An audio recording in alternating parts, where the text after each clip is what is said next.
Welcome to the Deep Dive. Today we're venturing into a really big one, the legendary story of Atlantis. It sparked so much debate, so much wonder for, well, centuries. It really has. And you, our listener, sent in a fantastic collection of YouTube videos for us to explore together. Yeah, quite a mix. We've got things like National Geographic docs, Atlantis Rising, Drain the Oceans. You know, they tend to be pretty evidence-focused. Right, rigorous. Then there are discussions from places like Powerful JRE, which, goes into some sometimes unconventional areas. Sure. And The Fifth Kind, which often looks at unexplained stuff. Johnny Harris with his deep analysis and secret origins, which sometimes gets into more, let's say, esoteric angles. Okay, quite the spectrum. Mm-hmm. So let's try and unpack this. Our mission today really is to sift through all these different takes. What's the evidence for Atlantis actually existing? Where might it have been? What about this advanced civilization people talk about? And how did it supposedly end so dramatically? Exactly. Yeah. And maybe, why are we still so obsessed with it? It's a huge topic. Where do we even begin? Well, it seems logical, really, to start with the guy who started it all, Plato. Yeah. His account is pretty much the foundation, isn't it? Yeah, makes sense. So multiple sources mention this. Plato, in his dialogues, Timaeus and Critias, gives us the first real detailed picture.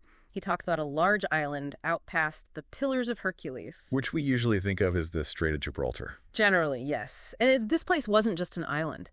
It was the heart of a huge maritime empire.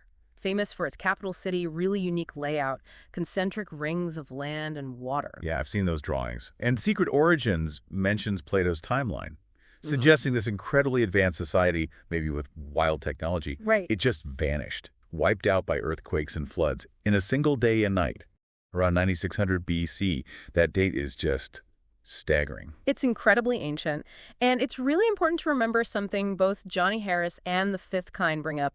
Many scholars think Plato wasn't writing history. Right, the allegory idea. Exactly. Like, it's a parable, a cautionary tale about pride, about empires getting too big for their boots, hubris leading to downfall. A philosophical point dressed up as history. Pretty much. But there's always a but, isn't there? Always.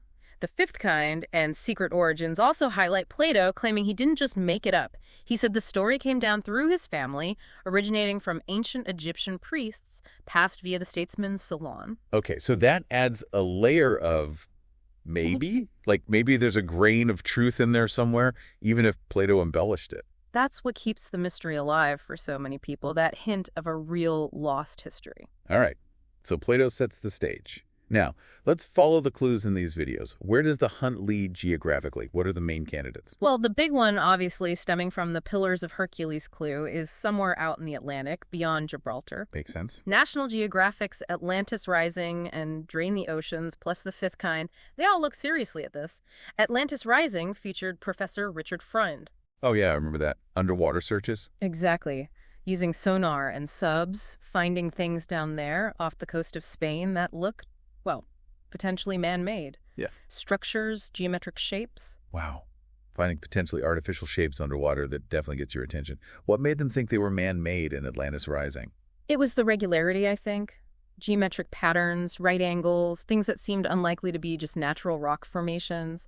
But then Drain the Oceans looked at Mark Gutcher's work near Cape Spartel. Okay. Geologically, it's a good spot for a sudden sinking. It's on a subduction zone where tectonic plates meet. Plausible mechanism for disaster. Wow, okay. But Gutcher didn't find definite proof of man-made structures there. So it raises the question, what are we even looking for? A whole sunken city?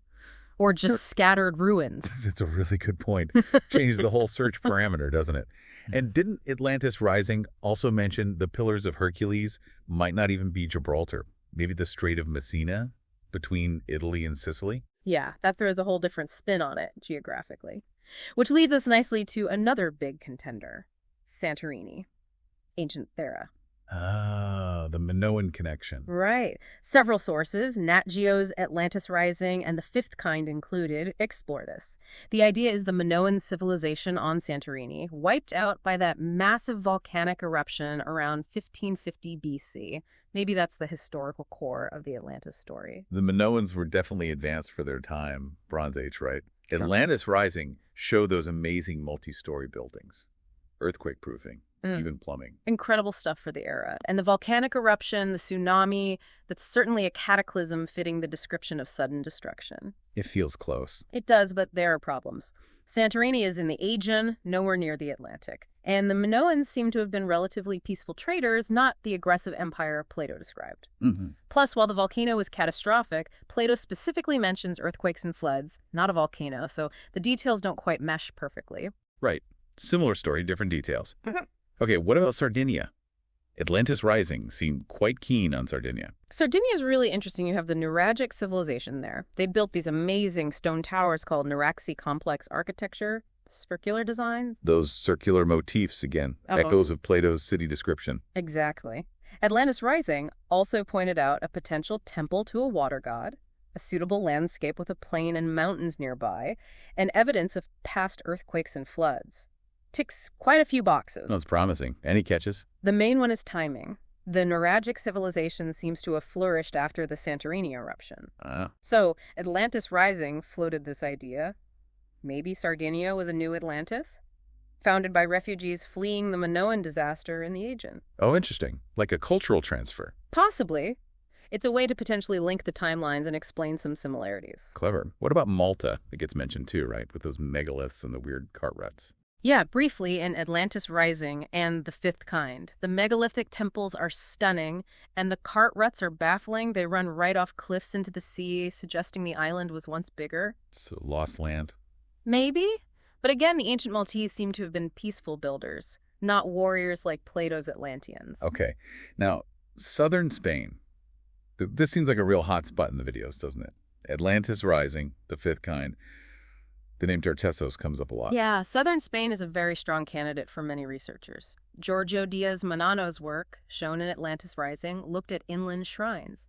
Petroglyphs found there showed concentric circles, ships, maybe harbors, suggesting refugees fled inland from a coastal catastrophe. Refugees from where? Possibly from Atlantis, or maybe from the lost city of Tartessos itself, which was known to be a rich seafaring city beyond Gibraltar. Some think Tartessos was Atlantis, or part of its empire. And Professor Freund was working there too, right? In the Daniana Marshes. Yes, those mud flats. His team used ground-penetrating radar and found buried circular structures and a layer of methane gas, which can indicate organic material decaying rapidly after being suddenly buried. Points to a potential catastrophe. Wow. Buried circles. And then there's the discovery of Bronze Age anchors off that coast. Big ones, suggesting large ships were sailing out in the Atlantic much, much earlier than mainstream history often assumes. This advanced seafaring was definitely happening out there. Seems like it. And maybe the most compelling link between Spain and Sardinia. They found a Sardinian-style temple in Spain, inland, that's actually older than the ones in Sardinia. Older, so Spain might be the origin point. That's the suggestion. Maybe the culture spread from Spain to Sardinia, possibly originating from this hypothetical Atlantean source. It ties things together neatly. Okay, Spain is looking pretty convincing based on that evidence. But then there's that huge circular thing in Africa, Mauritania. Jimmy Corsetti's theory on Joe Rogan and The Fifth Kind? The rich-ass structure? Yes, the Eye of the Sahara. It's visually stunning, no doubt. Concentric rings, massive scale. Does it fit Plato's description? Corsetti argues it could if you allow for, say, translation issues with ancient units of measurement. He also points to the Sahara once being green and wet, with lakes, and there's a salt layer found there, which some interpret as evidence of a past ocean flood. A green Sahara flooding. Sounds epic. It does fit the narrative arc, but the scientific consensus is pretty strong that the Richet structure is a natural geological dome that eroded over millions of years. Not man-made. Not according to most geologists. And crucially, there's no clear evidence of, megalithic ruins or a large settlement right there matching an advanced civilization. Lots of Stone Age tools nearby, but not Atlantis-level structures. Visually striking, but maybe not the place. What about the really out-there locations? The Fifth Kind mentioned the Amazon, Bolivia, even off Cuba. Yeah, those theories pop up. Fascinating ideas exploring underwater anomalies or unusual jungle ruins, but the big issue is logistics. Plato described Atlantis launching a naval invasion against Athens and Egypt. It's hard to see how a civilization in Bolivia or the Amazon could realistically mount that kind of attack across the Atlantic in antiquity. The geography just makes it really improbable. Good point. Okay, one last one. Yonaguni, off Japan. Those underwater formations look so blocky, so artificial in some photos. Drain the oceans, and the fifth kind showed them. The Yonaguni Monument, yeah. It definitely sparked excitement early on. It looks like steps, platforms, but detailed geological studies, like those shown in Drain the Oceans, have largely concluded it's natural. Natural, really? Yeah, it seems to be sandstone that fractures naturally along horizontal and vertical planes, creating those step-like features. There's no strong evidence of tool marks or actual human construction or signs that people live there long-term, so probably natural geology doing its thing. Okay, so we've covered a lot of ground, literally, across all these potential locations and theories. What kind of picture do the sources paint of Atlantean civilization itself? What were they supposedly like? Well, advanced technology is a huge theme. Maritime power, obviously, but also sophisticated engineering. Secret Origins, for instance, talks about crystals for energy. Yeah, you mentioned that, like power generation. Possibly. Even things like advanced weapons, maybe wireless energy transmission, definitely moving into speculative territory there, often based on interpretations of Plato or other more esoteric sources like Edgar Cayce. Right. Beyond typical archaeology, what about their society? Plato paints them as a powerful expansionist empire. Secret Origins goes further, talking about internal divisions, like a conflict between groups called the Children of the Law of One and the Sons of Belial, sort of a good versus evil, spiritual versus materialistic struggle. Interesting. And the seafaring aspect seems pretty consistent. Definitely. Yeah. The anchor discoveries near Spain support the idea of serious Atlantic seafaring in the Bronze Age. And Atlantis Rising connected this to those strange cartwrights found not just in Malta, but also Sardinia, even the Azores out in the Atlantic. Suggests a widespread maritime network, maybe. A connected world, long before we usually think. Perhaps. And then there's the destruction, the sudden disappearance. Plato's account is key, but the videos link it to real-world possibilities. Right. Earthquakes, tsunamis may be triggered by the Santorini eruption, even if it wasn't the primary location, or seismic shifts near Gibraltar. And the fifth kind brought up the Younger Dryas impact hypothesis. Right, the period of sudden climate change around 12,000 years ago. Could a comet impact have come to widespread floods and devastation? It's a theory that some researchers connect to various myths of floods and destruction from that era. It provides a potential global mechanism for the kind of catastrophe Plato describes, happening around the time frame he suggested, if you adjust for potential inaccuracies. Okay, so after digging through all of this, Plato, locations, tech, destruction, where does it leave us? Are we any closer to finding Atlantis, or is it just a myth? Well, that's the million-dollar question, isn't it? We have to circle back to the interpretations. Johnny Harris, The Fifth Kind, Nat Geo's Drain the Oceans, they all reiterate the mainstream academic view. Atlantis is most likely Plato's invention, a philosophical tool. A story with a purpose, not necessarily a place. Exactly. A lesson about society, power, virtue. But then you have sources like Secret Origins pushing into entirely different realms. Like what? Aliens, basically. Pleiadians, Anunnaki mentioned as possible influences or origins, connections to other mythical lost lands like Lemuria, ideas about psychic powers among Atlanteans. This stuff draws on, New Age beliefs, esoteric traditions, things outside standard history. A whole different way of looking at it. But the story itself, myth or not, clearly has incredible staying power. Why? Why are we still so captivated? Yeah, it's undeniable, isn't it? Maybe, as suggested in Drain the Oceans and by Johnny Harris, it resonates with some kind of deep collective memory. Think about the end of the last ice age. Sea levels rose dramatically, drowning coastal areas all over the world. Maybe Atlantis taps into echoes of those real lost lands. A folk memory of actual floods and lost homes. Could be.